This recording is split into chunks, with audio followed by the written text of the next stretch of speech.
The arrival of artificial intelligence has been compared to the Oppenheimer moment so many times. In fact, it's become quite a cliche for that comparison to be made. And yes, we are standing on the precipice of this abyss, and we don't know how deep it is and how far the fall is going to be. The only thing we do know is it's going to be exciting as well as extremely terrifying.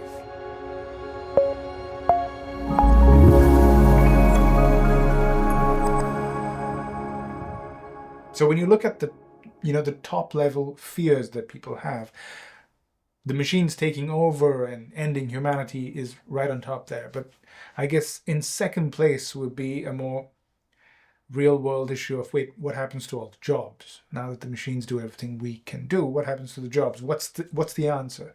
My biggest fear is that artificial intelligence has already kickstarted a set of bad practices and a set of dependencies that's going to lead to us as humanity en masse losing a skill that's been so important to us, that we evolved over centuries, that got us to the state of being the dominant species. And that skill is the ability to think, reflect on our thoughts, articulate them, manifest them into the real world, and then spread them to everybody else. I think it's best to illustrate this concept about just forgetting a skill by telling a story about my dad. I really wish he could tell you this, because when he does, it's really funny. But this is a story about him when he was engaged to my mom. And he visited my grandmother's house for Christmas. And he was this man from the Navy. He was young. He was, doing well in his career. He would work out, ate very well, muscular. So my grandmother gave him a chopping knife and said, just head up to the outhouse. There's a turkey. Kill it. And so I don't know why he didn't say anything at that moment, but he took the knife and he apparently walked into this tiny room, and there was the turkey in the corner staring at him. And in his words, the turkey looked at him and said, like, really? You're going to kill me? And he apparently tried to muster up the courage for about 10 minutes, then just gave up. Went back with his tail between his legs to my grandmother, who called him a wuss. And then she went into the room, came back a minute or two later with a dead turkey, and they had that for dinner. Now, the point I'm trying to make is, between my grandmother's generation and my dad's generation, the skill of actually killing an animal and prepping it for a meal was unnecessary. It was not even something you needed. As humanity back in the day when we were hunters, that was something you needed to survive. And here you live in a time when you can just walk into a grocery store and you get a bag of meat. Like, even today, I'm somebody who cooks pretty often. If you gave me a chicken with feathers on it, I'd have no idea what to do with it. I don't know. You need to give me, the breast separately and the legs separately and the wings separately, and then I can manage to cook that. But I have no clue how to defeather a chicken or prepare it for a meal. It's just not a skill that I need. I understand that it's absolutely natural that certain skill sets will suddenly be irrelevant in a particular time and age, and that there's no value in us storing that information in our heads. But we're talking about thinking, articulating original content, which has been the backbone for our success as a species. The reason we dominate this planet is because we could do that. We don't run fast, we're not big and strong, but we can articulate our thought, and we can have that thought captured over time and accumulate over time. Giving up that power, to me, sort of seems similar to the gods giving up fire. Forget, Prometheus giving fire to man, but it feels like the gods giving up fire itself. That is the reason we are who we are. Over the last year, there's been at least 4 or 5 scenarios where I have dealt with a client, somebody running a business, running a bunch of people, and at very pivotal conversations where we discussed stuff like, their mission, what's their goal for the next 5 years. I've had multiple people who are not connected, honestly tell me that, that kind of stuff, I just set a prompt with ChatGPT and I go with it. And I was like, what? Seriously? Your plan for the next 5 years you've left up to a bot, so to speak? And that shocked me. I mean, I understand cleaning up my email, making my language sound pleasant or relevant. But leaving that up to a bot is just something I never thought I'd experience, firsthand. And I've seen it happen. These are people running successful companies, and they've just relinquished what they would possibly be doing themselves. And this didn't just happen once or twice. It happened 4 or 5 times over the last year. I remember on every occasion coming back and talking to my wife about it and laughing about it and saying, what the hell's going on? But it's not funny. It's actually quite terrifying, in my opinion. For me, it's the evolution of lorem ipsum. You know what I mean? All you graphic designers out there will get this, but you right-click, fill with placeholder text, right? But now it's just text that isn't gibberish. It's some text. But if you were to use the example of creating a brochure, if you didn't have the content in the first place, why would you need to create a brochure?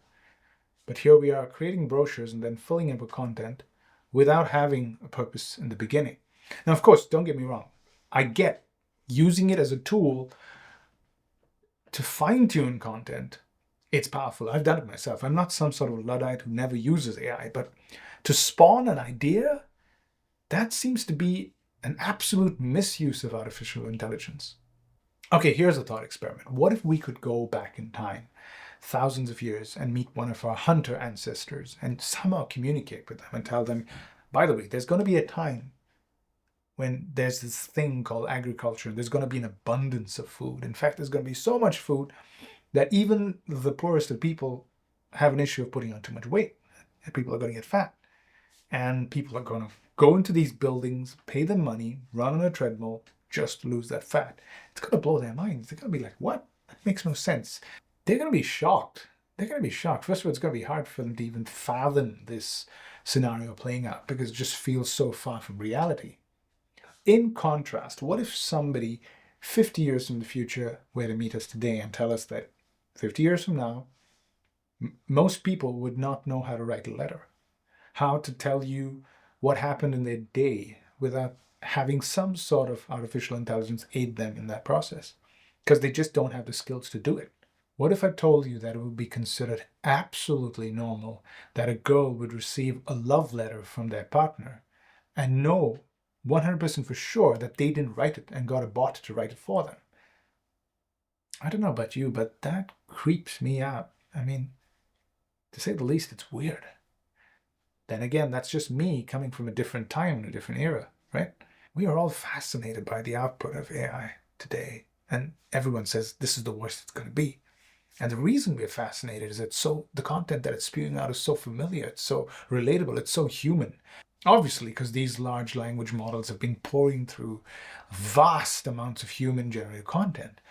But what happens when this database that it's so used to learning from starts to get mushier and filled with the new lorem ipsum? It's a constantly degrading process where this pile of stuff that it's referencing starts to get diluted. What happens then? And what happens if at that point in time, this fear that I have that humanity loses its ability to think coincides? So now you have this ever-growing database of mushiness, which is degrading in quality, degrading in original thought, clubbed with the fact that humans have suddenly lost these skill sets and would either have to regrow them or go through some sort of revolution where we go back to the past and figure out how to start thinking and being somebody who can articulate your thoughts and communicate. Or is there a second scenario where AI with its intelligence starts to create content that's not human biased but AI biased? Would we start to see stuff that feels more alien to us? I don't know. I mean, like I said earlier, this is, it's exciting to be around. It's also terrifying. Maybe the third scenario is a much more positive one where you can't quench the human brain and the human, spirit of coming up with ideas and for having those ideas haunt you till you bring them into reality. Maybe that wins the battle. Or maybe there is, a sort of Luddite movement that moves away to preserve humanity and that exists and hopefully saves the day. I don't know. The only thing we can do is to continue to exercise this mechanism, this very human mechanism of creating, of innovating, of coming up with ideas, and of articulating it. Because if you can't articulate an idea, there's no point you having it. I keep using the analogy of an idea being like a ghost that haunts you, and it haunts you till you actually bring it to fruition, and then there's some peace with it. And that's the process of creation. And if we lose the ability to articulate our ideas and to document them, and then to just look at them and say, oh no, this is not entirely a great idea, but if I tweak it, it's going to get better, it would mean us throwing away thousands of years of evolution that brought us to this point, and throwing it away for no apparent reason. And I don't know. No matter how exciting the future is, I don't think it's worth us throwing the baby out with the bathwater. If you'd like this kind of content, or you know someone who does, please make your sacrifice to the algorithm gods so that you can see more of it. Just like the video and subscribe to the channel. It is hugely helpful. Have a great day.